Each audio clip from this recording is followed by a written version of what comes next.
আজকে চলে যাব ব্যাংককে। আর তার আগেই ভাবলাম যে পাতায়ার যে ভিউ পয়েন্ট আছে, মানে পাতায়া বড় করে লেখা আছে, ওখানে আমার যেতেই হবে। আর সেজন্যই আজকে পাতায়া থেকে চলে যাব ব্যাংকক। আসসালামু আলাইকুম, সবাই কেমন আছেন? আশা করি ভালো আছেন। আলহামদুলিল্লাহ, আমি অনেক ভালো আছি। আজকে থেকে রোজা শুরু, তাই আমি সেহরি করে নিচ্ছি। হয়তোবা আমার ব্লগ আপনারা পরে পাচ্ছেন, কিন্তু সকল ব্যস্ততার মধ্যে কিন্তু এডিট করাটা একটু ঝামেলাই। যাই হোক, সেহরি করার পরে একটু ঘুম দিয়েছি। ঘুম থেকে উঠেই রেডি হয়ে এখন চলে যাচ্ছি পাতায়ার ভিউ পয়েন্টে। আর পাতায়ার ভিউ পয়েন্টে যাওয়ার আগে আমি আমার হোটেল থেকে একটা গ্র্যাব কল করি। আর সিঙ্গেল থাকলে সুবিধা এটাই যে আমি স্কুটিতে করে পুরা পাতায়া ঘুরতে পারবো। আর সব থেকে মজার ব্যাপার হচ্ছে, আমার যে স্কুটি ড্রাইভার ছিল উনি কিন্তু একটা মেয়ে ড্রাইভার ছিল। বলতে বলতে চলে এসেছি পাতায়ার ভিউ পয়েন্টে। এখানে অনেক পর্যটকই দেখা যাচ্ছে, কিন্তু খুব কম তুলনামূলক। এই যে এন্ট্রেন্সটা দেখতে পাচ্ছেন, এটাতে এত বেশি ফ্লাওয়ার ছিল, আমার তো ঢুকতেই ভাল লাগছিল। যে এত সুন্দর সুন্দর কালারফুল সব ফ্লাওয়ার, আমার অনেক বেশি ভাল লাগছিল। ফ্লাওয়ার দেখলে আসলে সবার মনে ভালো হয়ে যায়।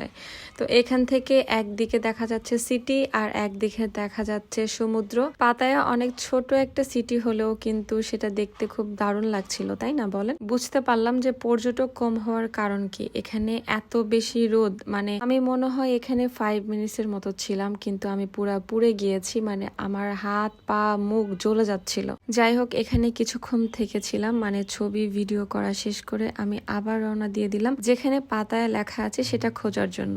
যাই হোক, এখানে একটা ছোট্ট করে পাতায় লেখা আছে। আপাতত এটা দিয়ে আমি কাজ শেষ করলাম, কারণ এখান থেকে ব্যাক করে আমি লাগেজ নিয়ে কিন্তু চলে যাব ব্যাংককে। আর আমি অলরেডি রওনাও দিয়ে দিয়েছি, কারণ আমি একবারে রেডি হয়ে বের হয়ে গিয়েছিলাম যেন ব্যাংককে ঢুকতে আমার লেট না হয়। কারণ আমি শুনেছিলাম যে ডে টাইম নাকি অনেক জ্যাম হয়। আফটার 3 আওয়ার্স আমি ব্যাংকক পৌঁছে গিয়েছি আর উঠেছিলাম এই হোটেলটাতে, যে হোটেলটার নাম ছিল পিবি। আর পার ডে আমার কাছে ভাড়া নিয়েছিল 1000 বাত। দেখেন, হোটেলটা আমার কাছে লেগেছিল মোটামুটি ভালোই। আর আমি যেহেতু একা আছি, সো আমার কাছে বাজেটটা অনেক ফ্যাক্ট। অনেক বেশি টায়ার্ড হয়ে গিয়েছিলাম একটু জার্নি করে, কারণ রোজার দিন বলে কথা।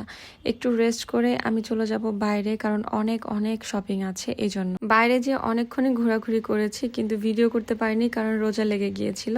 আর এখন ইফতার টাইম, আর সেজন্য আমি কিছু ফ্রুটস কিনে নিলাম। একটা রেস্টুরেন্টে বসবো, ফ্রুটস অ্যান্ড কিছু ফুড কিনে একসাথে খাবো বলে। আর এই শপিং মলের বাইরে কোনো বাংলা রেস্টুরেন্ট ছিল না, তাই আমি একটা ইন্ডিয়ান রেস্টুরেন্ট চুজ করলাম, যেখানে আমি একটু নুডলস অর্ডার করব। আর ফ্রুটস তো সাথে আছেই। যদিও রেস্টুরেন্টে বাইরের ফ্রুটস অ্যালাউ না, তারা আমাকে সেটাই বলছিল, কিন্তু রমজান মাস অ্যান্ড আমি রোজা আছি এটা বলাতে তারা কম্প্রোমাইজ করলো। খাওয়া শেষ করে আমি আবার শপিং মলে ঢুকলাম। এখানে অনেক অনেক কসমেটিক্স আছে। আমি আমার নিজের জন্য কসমেটিক্স কিনতে এসেছি, আর বিজনেস পেজের জন্য কসমেটিক্স কিনতে এসেছি। আপনারা কিন্তু যে যে কসমেটিক্সই চান আমি কিন্তু নিয়ে যেয়ে দিতে পারবো ব্যাংকক থেকে। আর যেসব স্কিন কেয়ার বা কসমেটিক্স বা যে কোনো কিছুই আপনারা চান থাইল্যান্ড থেকে, যেগুলো আমার স্টকে আছে সেগুলো কিন্তু আমি এখনই দিতে পারবো। আর আস্তে আস্তে সবকিছু শেয়ার করব, কোন কসমেটিক্স কার জন্য লাগবে সেগুলো অর্ডার করে দিতে পারবেন। যাই হোক, এখানে অনেক অনেক ড্রেসও আছে। আমি অনেক ড্রেসও কিনে ফেলেছি, যেহেতু আমার হাতে সময় খুবই কম ছিল। সো যেটা কিনবো সেটাই আগাবে আমার কাছে মনে হচ্ছিল। আর এই জন্যই কিছু কিছু কিনে আমি কমিয়ে ফেলেছি। তারপরে শপিং মল বন্ধ হলো, আমি বাইরে গেলাম, ক্ষুধা লেগে গিয়েছিল।